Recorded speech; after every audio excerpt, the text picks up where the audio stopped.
welcome to the weather update. It's about 9:30 on the 28th of December, and we're starting to see those temperatures increase today. Felt pretty mild out there. Right now, we have 39 at Islip. Doesn't look like there's much of any radiational cooling going on. I do see a 26 there in Bayville, but more or less, Bayville, New Jersey, that is. More or less, though, 41 at Shirley, 36 so I think we're already above normal for today. And it's going to be a whole string of days above normal at this pretty much is going to begin. And yeah, we got into the mid 40s today, of course.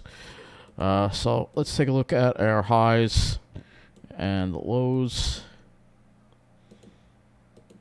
And you'll see that we were above normal again. So let's look at the lows first. So we still got below freezing. Look, West Hampton got down to 1915 in Bayville there in New Jersey.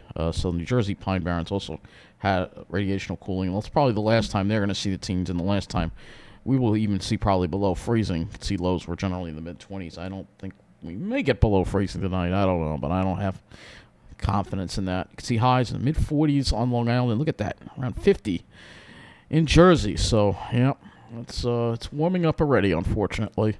It's not normal. I know people are happy. Oh, they don't like the bitter cold. Look, it's uncomfortable. I get it, but it's winter. It's supposed to be cold. It's not supposed to be 45, 50 degrees. All right. You can see all the clouds that are rolling in today. And we definitely had we had more sun in the morning and then more of these clouds in the afternoon. Just show you what it looked like here at Southard's Lake in Babylon. You can see the cirrus in the sky there. And the lake frozen over. That there were still some people ice skating on that lake, but this lake is going to be melted probably within the next day or two. This ice will be gone.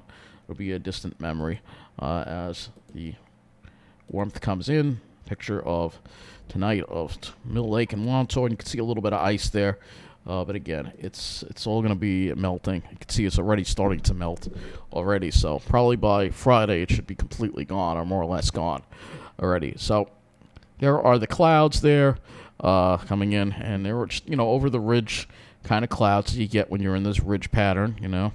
So if we go to the Kona's view here of the satellite, you'll see you can pretty much see what's going on here, the pattern that we have right now. You can see that ridge in the east right here. So we got the high pressure ridge. Clear that out. We got the high pressure ridge over the east, and we got that southwest wind coming up and bringing the warm air into our area. And the next frontal system you can see is kind of just stuck over here. This would be the next frontal system, but it's really not moving very much. This is it right here. Right there. All right. So looks like maybe if you're in Flagstaff, maybe you are in a little cooler. I don't know. I have to look at the whole country and see. I guess we can do that and see.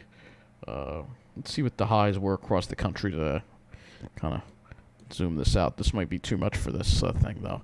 So you can see, they're getting some winter weather over here. Looks like in Salt Lake, they're getting some winter weather advisories and winter storm watches. So it looks like maybe the cold weather is out west. Let's see if I just change it to this, it'll show up. But we all know the way this site is. It doesn't even want to show us any observations. So here we are. So, yeah, it's cool. Yeah, 27 in Piney Hill. That's just random that I clicked that. Colorado. So, yeah, the cold air is out here because the trough is sort of in the west. We look at the jet stream. If we look at the jet stream, you'll see we have that trough in the west. So we'll look at the jet stream again. And you see, yep, there's the trough in the west. And you can see the ridge in the east. Pretty much matches up with what I drew here. And that's the problem with the pattern we're in. You can see we're in a ridge pattern. And we don't really get into any of the cool air. You can see just the jet stream's extremely messed up right now. Kind of went over this already a couple of days ago. But again, just, maybe a couple. It looks like it looks a little better toward the end of the period. But again, just, ridiculous levels of warmth. Again, if we look at the temperature anomaly chart, you're going to see here's tomorrow. Look at all that deep red in the whole east. Look at that. Tomorrow, Sunday, and then it continues into next week. This is going to be like a whole week stretch of well above normal temperatures. And then maybe we get closer to normal as we get toward the end of the period, but no really cold air, which is, again, something you're supposed to have in the winter. But we're not seeing that. So let's go look at the surface map here. My mistake. So, see, we got the ridge here, right? That'll keep us well above normal. And our next chance of rain, again, over the weekend. Probably more of a late night, probably Saturday night to Sunday morning event. That moves away. Then we have dry weather that follows. At least it'll be dry. At least it won't be raining. Next week, we're going to be dealing with a couple of days with rain chances as well. You can see a couple of storms along a stalled frontal boundary between this ridge here, which doesn't want to give up, and some more normal air trying to get in for next weekend, not this upcoming weekend. So, again, just a really crap pattern we're in right now. Not only for, cold weather and winter weather, but also just for clear skies. As you'll see, because again, you have that zonal flow just pushing all the clouds from west to east. So let's go look at the HRRR, and like I said, I don't think that we're going to see any precipitation again until as we get towards Saturday. So you can see as we get towards Saturday, you'll see some precipitation chances. So let's look at the dew point and wind flow here. West-southwest winds tomorrow as well. More or less southwest winds tomorrow. The winds will stick pretty much from the southwest Friday, southwest as well. And you can see moisture levels starting to come up a little bit as we start getting ready for that rain later Saturday. So looking at our air temperatures as we head into tomorrow, again, maybe radiational cooling will get some areas below freezing tonight. More or less, I think we'll get to around the freezing mark maybe tomorrow. Probably going to hit 50 degrees into the 50s in New Jersey. And then tomorrow night will not be as cool, probably 30s. Maybe some isolated spots will get the radiational cooling because the air will still be dry. But then once we get into the more moist air for Friday, then probably Friday night will be quite mild. Friday, highs in the 50s for Long Island, and then possibly 55 to 60 in New Jersey. Would not surprise me. And then we go beyond that and look at our temperatures and our dew point, what's in wind flow. We'll show you this here. So you can see that's when the moisture starts coming in Saturday. Start seeing those dew points rise, and that will bring in the chance for rain. But by Sunday, the winds go west. So Sunday, I don't think it's going to be a rainy day. It'll just be mostly overnight into the morning hours. And then the drier air comes in behind that. And then we're in a northwesterly flow for Monday. But that will not necessarily mean any cooler weather. And then here we go with the moisture again, Wednesday after Thursday of next week. Yep, here you go. So let's look at our temperatures here, and you'll see the warmth continue. So here we go into the weekend here, and you'll see Saturday, for some reason, it has it cooler over Long Island than New Jersey. Maybe there's like some sort of backdoor front or whatever. Has us generally in the mid to upper 40s, with Jersey could be near 60. And then staying warm overnight. And then Sunday, you see, despite the west winds, we're still going to be in the 50s probably. And then temperatures at night will drop as we get past that. And as you get into Monday, you see no really any cool weather. We're still going to be above normal, 40s. And then look at the ridiculous warmth that we're going to have next week. There are going to be a couple of days, I think, where parts of New Jersey could get close to 70 degrees perhaps and set some records. And then finally, by next weekend, I start seeing some 30s here. So maybe we'll 30s and 40s. So a little closer to normal, but no really cold air in sight. And the other thing, of course, is the skies are also going to be kind of cloudy as well. So let's go look at the skies now. First, looking at the GFS, you see a lot of high clouds around tomorrow. Friday, maybe we start off with clear skies, but then we're dealing with more high clouds. Saturday, obviously clouds. Sunday, probably going to have clouds. Monday, you can see the deal. It's just you're in a crap pattern. You can't get any strong high pressure to give us clear skies, so we're not going to have any nice clear skies. I can look at some of the other models, which may be a little more optimistic. This is the RGEM for tomorrow. This is the RGEM for tomorrow, and you see again those little bits of high cloudiness there, alleviating a little bit toward the afternoon, and then for Friday. Looks like maybe we can escape the high cloudiness for Friday, maybe. And here comes the clouds for Saturday, and that's as far as we've got as far as Saturday night. Maybe there's a chance it could be sunny Sunday, perhaps. But that's just too far in the future right now for us to determine.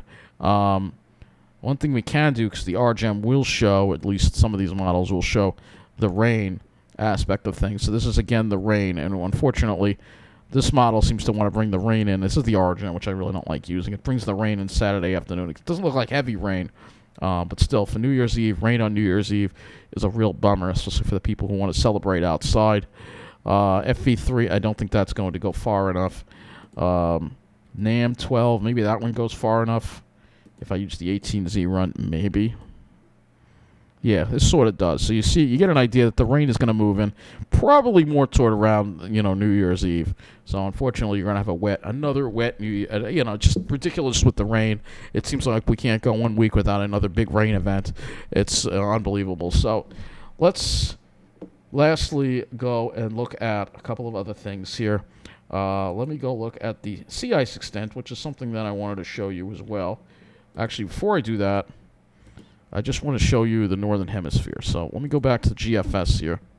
This is going to be a little tricky here, but I change this to Northern Hemisphere. All right. When I change this to, I could change it to this.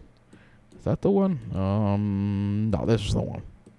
This is the one. So you can see, it kind of shows you where the cold air is, and you can see the cold air is really more of right over the North Pole. It's not a very big area, and there's no really, you don't see a split here. You do see a little bit of a motion here. This is a look at the, what you need is that stratospheric warming, all right, to occur over this area to push the cold south. And it looks like it's trying to by the middle of January.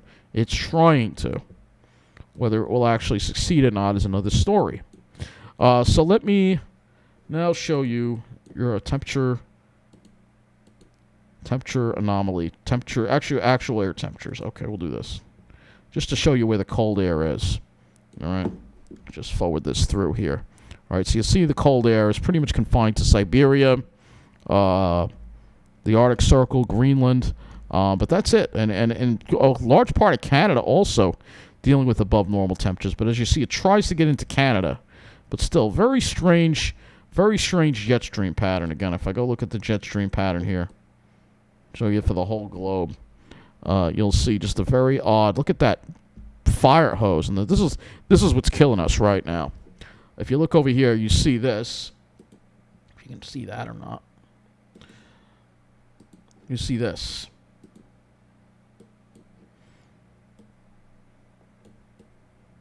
A zonal straight jet across the Pacific. So literally, that's bringing in a lot of moisture and almost like an atmospheric river into the west coast.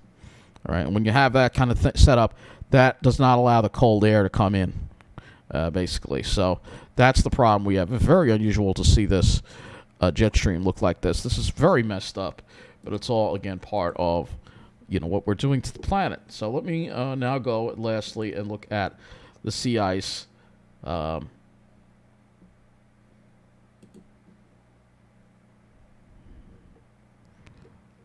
right, sea ice news, because we're low. They're lingering open water areas. So this is what our sea ice map looks like. And you see there's still areas where there should be sea ice that is still open water. All right. Even Hudson Bay has not frozen over yet. All right. And we look at this Arctic sea ice extent graph. You'll see the blue line here, which is this winter. And you'll see we're kind of scraping at the bottom here, the 2012, 2013. So we are definitely very low. We were doing a little better in November, but now we dropped, and we're going to have to watch this closely. All right. So here's another chart here. This is a different chart here, and let's see, 2022 is over here. So this chart makes it look at least a little better. But you can see this gray line.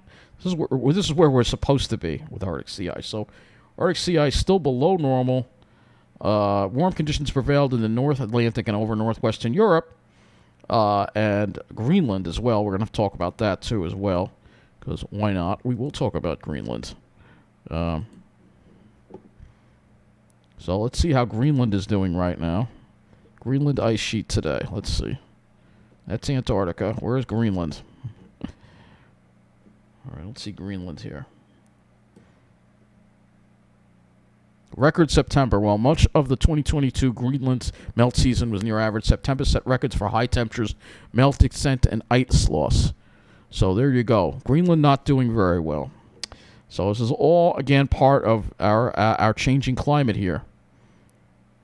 Record September. So there's been a lot of runoff, too. And this all affects the sea currents and everything. So this is what we have right now. And Antarctica isn't doing great either. So, again, as the planet deals with the consequences of the climate crisis, which should be the number one issue that our elected officials are talking about, but unfortunately it's not. So that's going to wrap up this video as we deal with yet more ridiculously warm weather and wondering, when will winter return? I don't know. Winter is going to be something that's going to be harder and harder to attain as we deal more and more with climate change. A good winter, well, it used to be that most winters were winters. Now you might get a real winter maybe once every 5 years, and maybe once every 10 years, and eventually maybe never at all. This is the scary part of the climate crisis. And, what meteorologists should talk about it in their weather updates. If you look at the European TV stations, they do. They talk about it. But no, not in the United States because Wall Street and the big fossil fuel controls the media, and they don't want to do anything that's going to go against those corrupt forces that control them. So, thank you for watching, and have a good night.